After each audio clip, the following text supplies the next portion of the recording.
What qualities about the topping E30 L30 stack separate it from other amps and DACs? Stick around and find out.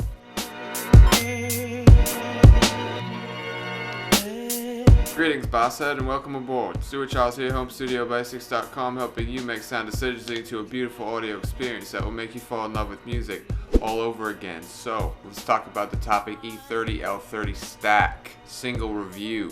In the box, we've got the amp, a 1/4-inch adapter, a user manual, a warranty card, and a power supply that's dummy thick. Dummy thick. As far as build, it's excellent in both models. The L30 is heavier than the E30 at 11.8 ounces, but as a stack, they feel very substantial in your hand. The E30 is 9.1 ounces for comparison's sake. Regardless, you'll know where your money went. Both all-aluminum chassis have an incredibly small footprint, so if you're hurting for space, don't fret. They'll fit nearly anywhere and will look good doing so. Both have a glossy front face and will collect fingerprints fairly easily, which is a minor gripe but fairly inconsequential. The L30 can be used as a preamp or headphone amp via the leftmost switch on the front of the unit and its RCA outputs. Next to that switch, there's a switch for gain with a -9 dB, 0 dB, and a +9 dB boost. There's also a set of RCA inputs for the connection to the E30 or any DAC of your choosing. The L30 provides plenty of clean power output for most headphones.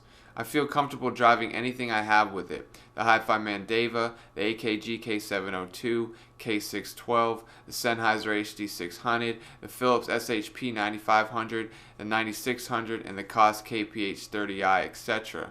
In my previous video comparing this stack to IFIs, the L30 appeared to have more power on paper, but it was a bit of a misnomer. Those numbers specify peak power and not continuous, but the unit still has plenty and you won't have to worry about it. How about the E30?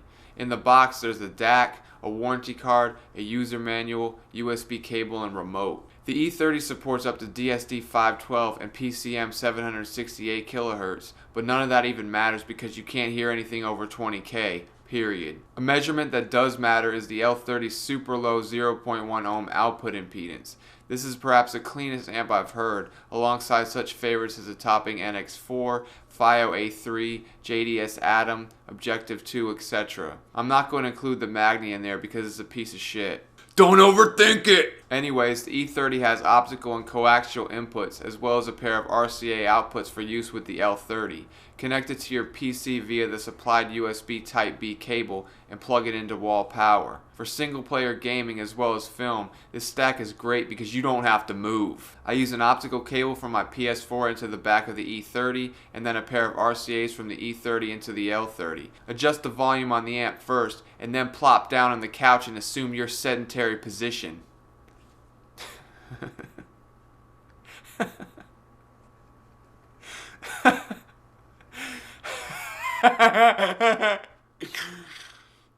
You can now adjust the volume based on what you're doing with the supplied remote, i.e. you'll never have to get up ever again. And that's what it's all about, am I right?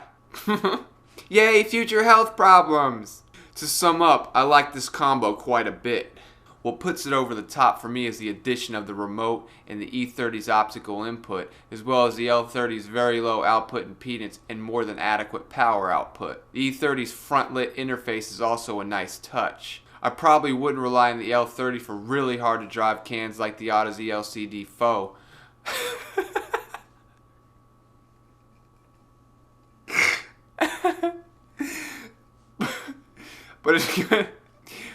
But it's gonna do well with most mid-fi offerings and sits in a nice wheelhouse for the majority of products that people will look to pair it with. Now that you've had a primer on the topping E30 L30 stack, it's time to see how it compares with IFI's Zencan Signature 6XX stack. Just click the video on the bottom and I'll see you there.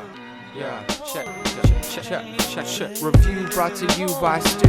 Here's the coda. I'm nasty on the mic. Call me warm soda. Chopped up this beat.